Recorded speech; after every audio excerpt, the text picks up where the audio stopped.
अगर आपने vitamin B12 deficiency की ये वीडियो मिस कर दी तो आप बहुत बड़ी गलती कर रहे हैं।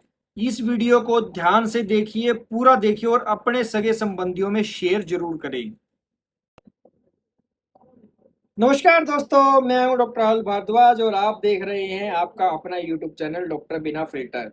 आज का वीडियो बहुत इंपॉर्टेंट होने वाला है। अगर आपको हमेशा वीकनेस रहती है, हाथ पैरों में झंझनाहट होती है, पैर सुन्न पड़ जाते हैं, चलने में करंट जैसा फील होता है, या डॉक्टर ने आपको न्यूरोकाइंड इंजेक्शन लगवाने की सलाह दी है, या न्यूरोबियन इंजेक्शन लगवाने की सलाह दी है, या मिथाइल कोबालामिन इंजेक्शन लगवाने की सलाह दी है, या किसी भी फॉर्म में विटामिन B12 का इंजेक्शन लगवाने का लिख कर दिया है, तो ये वीडियो एंड तक जरूर देखिएगा। क्योंकि मैं आपसे एक वादा करता हूँ, इंटरनेट पर आज तक आपने विटामिन B12 इंजेक्शन को लेके या विटामिन B12 को लेके ऐसी वीडियो नहीं देखी होगी। मैं आपको बताऊंगा विटामिन B12 इंजेक्शन कब लगवाना चाहिए, टैबलेट बेटर है, इंजेक्शन बेटर है, कितने इंजेक्शन लगते हैं, क्या साइड इफेक्ट्स होते हैं, क्या एक इंजेक्शन लगते ही बॉडी में एनर्जी आ जाती है, और सबसे इंपॉर्टेंट, अगर B12 डेफिशिएंसी को इग्नोर कर दिया तो क्या परमानेंट नर्व डैमेज हो सकता है। आज हम इन सभी सवालों के जवाब बिल्कुल साइंटिफिक एविडेंस के साथ और बिल्कुल सिंपल लैंग्वेज में समझेंगे। और मैं प्रॉमिस करता हूं आपसे अगेन, आज के बाद विटामिन B12 इंजेक्शन या विटामिन B12 को लेके आपको कहीं और वीडियो देखने की जरूरत नहीं पड़ेगी। तो अपनी लाइफ के ये 20 मिनट आप मुझे दीजिए, मैं आपको समझाऊंगा विटामिन B12 से जुड़ी हर चीज। चलिए शुरू करते हैं। विटामिन B12 क्या होता है? सबसे पहले बेसिक बात समझिए।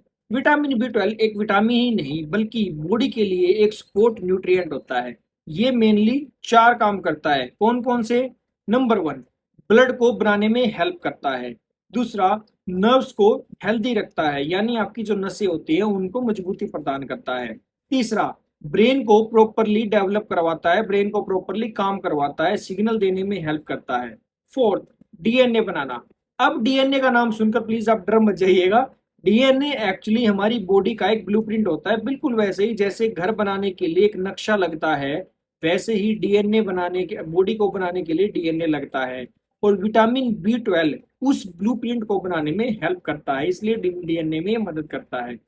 अब विटामिन B12 बॉडी में कैसे काम करता है, एक बड़े इंटरेस्टिंग एग्जाम्पल के साथ मैं आपको समझाता हूँ। समझिए कि जो हमारी जो बॉडी है ना, वो एक बहुत बड़ी शहर है। उसमें रोड्स भी है, इलेक्ट्रिक वायर्स भी है और फैक्ट्रीज भी हैं। लेकिन सोचिए, अगर इलेक्ट्रिसिटी डिपार्टमेंट काम करना बंद कर दे तो क्या होगा? लाइट चली जाएगी, मशीनें रुक जाएंगी, सिग्नल बंद हो जाएंगे। बिल्कुल वैसे ही विटामिन B12 हमारे नर्वस सिस्टम का इलेक्ट्रिसिटी इंजीनियर है। ये नर्व्स की इंसुलेशन को मेंटेन करता है। कैसे मेंटेन करता है? माइलिन शीट के थ्रू। अब माइलिन शीट क्या होती है? बहुत इंपॉर्टेंट साइंटिफिक टर्म है। अगेन सिंपल लैंग्वेज में बताता हूँ। इलेक्ट्रिक वायर के बाहर प्लास्टिक की एक कोटिंग होती है। उस कोटिंग की वजह से करंट क्या होता है? बाहर नहीं निकलता। बिल्कुल वैसे ही हमारी नर्व्स के बाहर भी एक प्रोटेक्टिव कवरिंग होती है। इसी कवरिंग का नाम होता है माइलिन शीट, जिसमें विटामिन B12 कोटिंग को हेल्दी रखता है। अब अगर विटामिन B12 कम हो जाए तो ये कोटिंग टूटने लगती है। रिजल्ट क्या आएगा? करंट ठीक से ट्रेवल नहीं करता और इसी वजह से पेशेंट को tingling, numbness, burning, electric shock जैसा फील होता है। और ये जो सिम्टम होते हैं जो मैंने आपको बताया, ये विटामिन B12 की डेफिशिएंसी के सिम्टम होते हैं। ठीक है। अब आपको समझ में आया होगा कि विटामिन B12 डेफिशिएंसी में पैर क्यों शून्य हो जाते हैं। यही रीजन होता है उसका। अब विटामिन B12 की कमी क्यों होती है? अगेन भाई, B12 सबको बन रहा है तो हमें ही क्यों कमी हुई, उसके क्या रीजन होते हैं वो समझिए। अब B12 की कमी क्यों होती है? सबसे पहला रीजन, वेजिटेरियन डाइट। देखिए, विटामिन B12 नेचुरली कहाँ से मिलता है? एग से, fish, chicken, meat, milk, curd, जो एनिमल फूड्स होते हैं उनसे। स्ट्रिक्ट जो वेजिटेरियन डाइट में फॉलो करते हैं उनमें विटामिन B12 डेफिशिएंसी का रिस्क जो है कंपेरेटिवली बढ़ जाता है। सेकंड रीजन अगर मैं बात करूंगा तो लॉन्ग टर्म मेटफॉर्मिन। अगर आप डायबिटिक पेशेंट है और आप काफी टाइम से जो फर्स्ट लाइन ट्रीटमेंट होता है शुगर के लिए, दैट इज मेटफॉर्मिन, अगर वो ले रहे हैं तो आप विटामिन B12 डेफिशिएंट हो सकते हैं, ये आप में डेवलप हो सकती है। इसलिए डायबिटीज पेशेंट में B12 मॉनिटरिंग कभी कभी जरूरी होती है। थर्ड रीजन अगर बात करूंगा तो एसिडिटी की मेडिसिन। अगर आप काफी टाइम से पेंटाप्राजोल, रेबोप्राजोल, ओमेप्राजोल ले रहे हैं जैसी मेडिसिन अगर लंबे समय I am dying, Daddy, तो कुछ पेशेंट में B12 एब्जॉर्प्शन अफेक्ट हो सकती है। अब एक और इम्पोर्टेंट साइंटिफिक टर्म आती है, दैट इज एब्जॉर्प्शन क्या होता है। उसको हम सिंपल लैंग्वेज में समझेंगे तो सिर्फ खाना खा लेना काफी नहीं होता, उसका बॉडी में एब्जॉर्ब होना भी उतना ही जरूरी होता है। ठीक वैसे ही जैसे पौधे को पानी देना और पानी का जड़ों तक पहुंचना दोनों अलग अलग बात है, वैसे ही विटामिन B12 का पेट से ब्लड में पहुंचना एक एब्जॉर्प्शन कहलाता है। लेकिन ये एब्जॉर्प्शन नहीं हो पाएगी, क्यों नहीं हो पाएगी, तो B12 खाने के बाद भी डेफिशिएंसी हो सकती है। ठीक है, तो अभी जो मैं बता रहा हूँ उसको बहुत ध्यान से सुनिएगा आप। विटामिन B12 बॉडी में एब्जॉर्ब कैसे होता है दोस्तों, एक बहुत इंटरेस्टिंग बात समझाता हूँ। सिर्फ विटामिन B12 खाना ही काफी नहीं होता है, उसका बॉडी में एब्जॉर्ब होना भी जरूरी है। एक साइंटिफिक टर्म आती है इंट्रिंसिक फैक्टर। नाम थोड़ा मुश्किल लग रहा है, सिंपल लैंग्वेज में समझो। मान लो विटामिन B12 एक पैसेंजर है और ब्लड उसका डेस्टिनेशन है, तो पैसेंजर को स्टेशन तक पहुंचने के लिए एक टिकट चाहिए होता है और इसी टिकट का नाम होता है इंट्रिंसिक फैक्टर। ये एक प्रोटीन है जो हमारे स्टमक में बनता है और इसका काम क्या होता है, विटामिन B12 को एब्जॉर्ब कराना। लेकिन अगर इंट्रिंसिक फैक्टर ही ना बने तो विटामिन B12 बॉडी में एब्जॉर्ब ही नहीं हो पाता। इसी वजह से कुछ पेशेंट को टैबलेट से फायदा नहीं होता और इंजेक्शन की जरूरत पड़ सकती है। अब एक टर्म आती है पर्निशियस एनीमिया। ये क्या होता है, ये एक ऑटो इम्यून कंडीशन है। सिंपल लैंग्वेज में बात करूंगा तो बॉडी गलती से उस सिस्टम पर अटैक कर देती है जो इंट्रिंसिक फैक्टर को बनाता है। विटामिन B12 एब्जॉर्ब ही नहीं हो पाएगा अगर नहीं बनेगा तो, और ऐसे पेशेंट में डॉक्टर इंजेक्शन को प्रेफरेंस दे सकते हैं टैबलेट के कंपैरिजन में। अब अगर मैं बात करूं विटामिन B12 डेफिशिएंसी के जो लक्षण होते हैं वो क्या होते हैं। सबसे पहला सिम्टम वीकनेस। आपको हर वक्त ऐसा महसूस होगा जैसे थकान हो रही है, सीढ़ियां चढ़ने में प्रॉब्लम हो रही है, काम करने का मन नहीं कर रहा है। दूसरा क्या हो सकता है, टिंगलिंग। आपके हाथ पैर जैसे होते हैं ना, इनमें सुइयां चुभने जैसा आपको फील हो सकता है, जैसे कोई चींटी काट रही है। ठीक है, इसके अलावा अगर मैं बात करूंगा तो नंबनेस, एक तरह से बिल्कुल पैर शून्य हो जाना, चप्पल पहनी या नहीं पहनी ये भी नहीं पता लगता। और कभी कभी आपको लिटरली ऐसा होता है जैसे आपके पैरों में जलन हो रही है। ठीक है, इसको हम बोलते हैं बर्निंग फीट, यानी कि जब आपके रात के टाइम पे खासकर पैर के जो तलवे होते हैं उनमें जलन होती है। मेमोरी वीक होनी स्टार्ट हो जाती है आपकी, नाम याद नहीं रहते हैं, चीजें भूल जाते हैं, कुछ सेकंड पहले अगर आपने कोई बात कही है वो आपको याद नहीं रहेगी। मूड चेंज होते हैं, चिड़चिड़ापन आता है, लो मूड रहता है, कभी कभी डिप्रेशन जैसे सिम्टम्स भी आ सकते हैं विटामिन B12 डेफिशिएंसी की वजह से। अब एक बात मैं आपको बताऊं कि न्यूरोपैथी क्या होती है, ये बहुत इंपॉर्टेंट टर्म है। सिंपल लैंग्वेज में न्यूरोपैथी का मतलब होता है नर्व्स का डैमेज होना।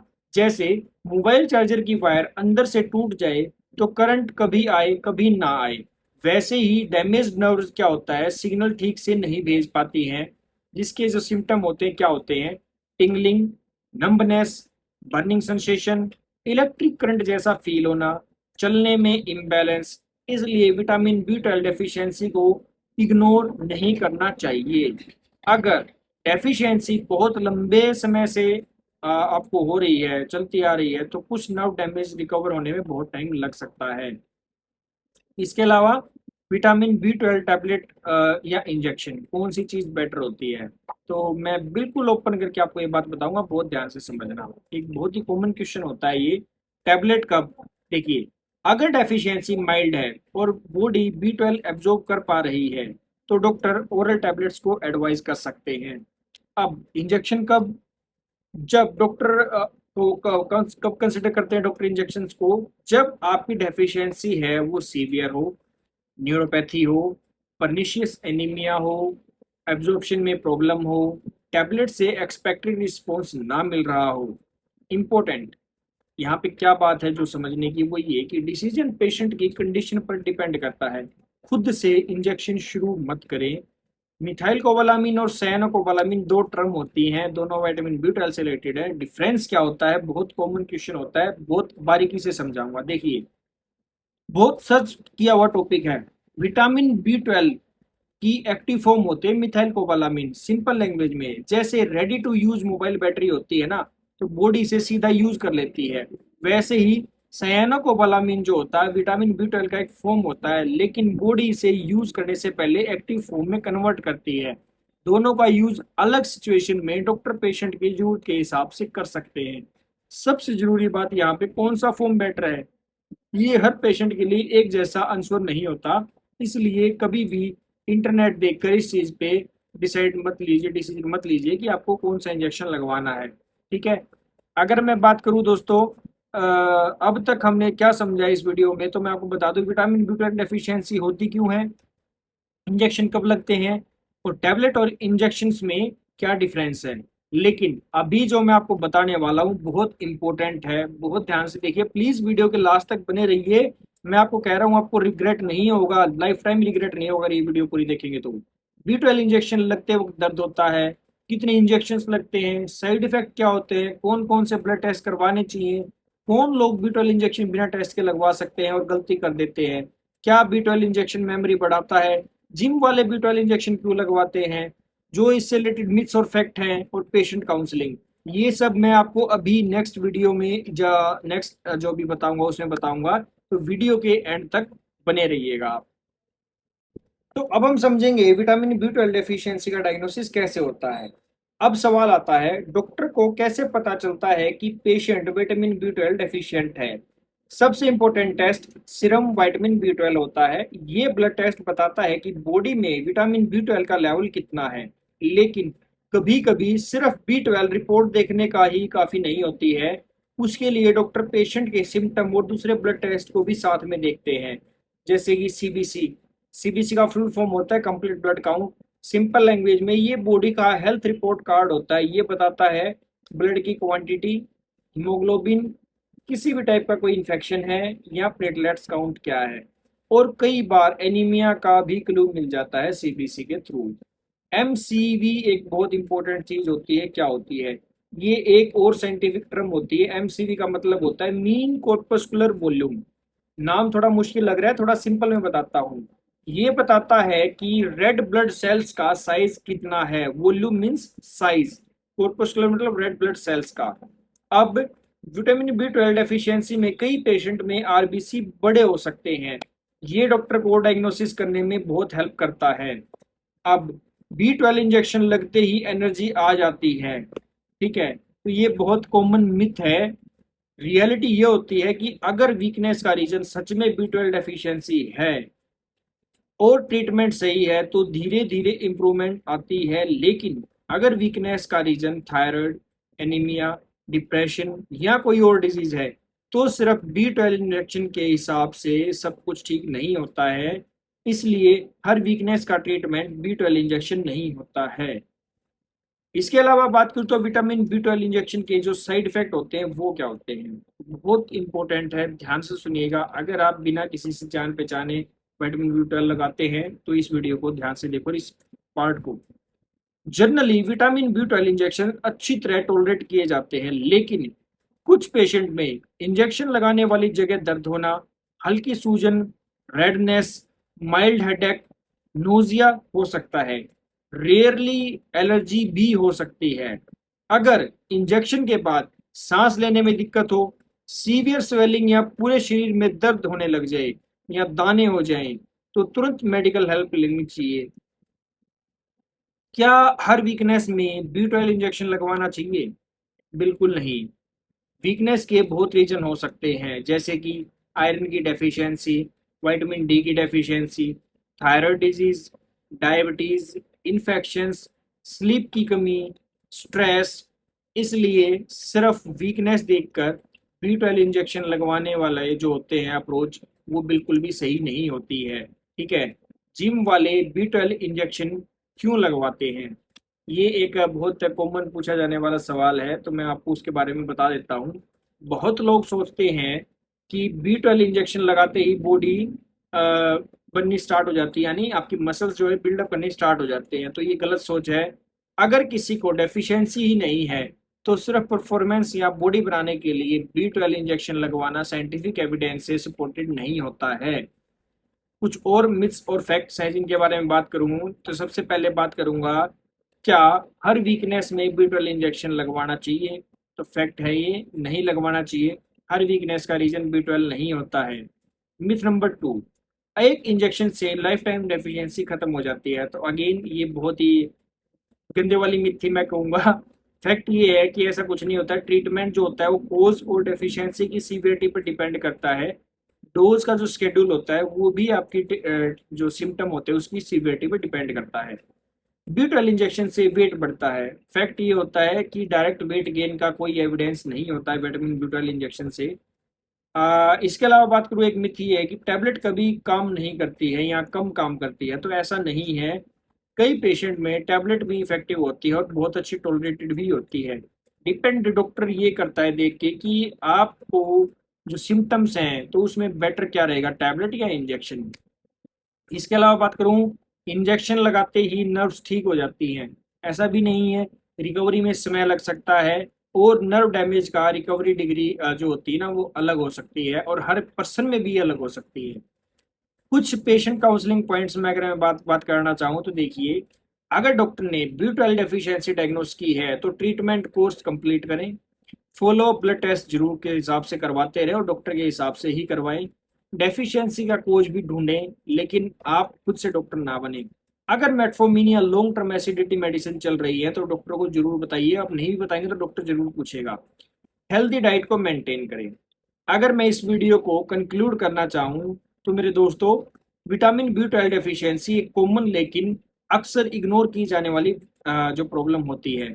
सही पेशेंट में विटामिन B12 इंजेक्शन बहुत फायदेमंद हो सकता है, लेकिन बिना टेस्ट और बिना डॉक्टरी सलाह के बार बार इंजेक्शन लगवाना सही नहीं है। अगर आपको tingling, numbness, weakness, burning feet, memory problems जैसे सिम्टम्स हैं तो डॉक्टर से कंसल्ट करके प्रॉपर इवैल्यूएशन जरूर करवाएं। अगर आज की मेडिसिन मास्टर क्लास से आपको कुछ नया मेडिसिन सीखने को मिला है विटामिन B12 से रिलेटेड, तो इस वीडियो को प्लीज लाइक जरूर करें। जैसे यूट्यूब पर और लोगों तक ये इन्फॉर्मेशन पहुंचाने की कोशिश कीजिए। कमेंट में बताएं क्या आपने कभी विटामिन B12 इंजेक्शन लगवाए हैं और किस रीजन से लगवाए हैं। अगर आप चाहते हैं कि मैं हर मेडिसिन की इसी तरह A to Z master class बनाऊं तो दोस्तों आपके अपने यूट्यूब चैनल डॉक्टर बिना फिल्टर को सब्सक्राइब करना बिल्कुल मत भूलिए। मिलते हैं बहुत जल्दी ऐसी ही एक धमाकेदार वीडियो के साथ। Thank you.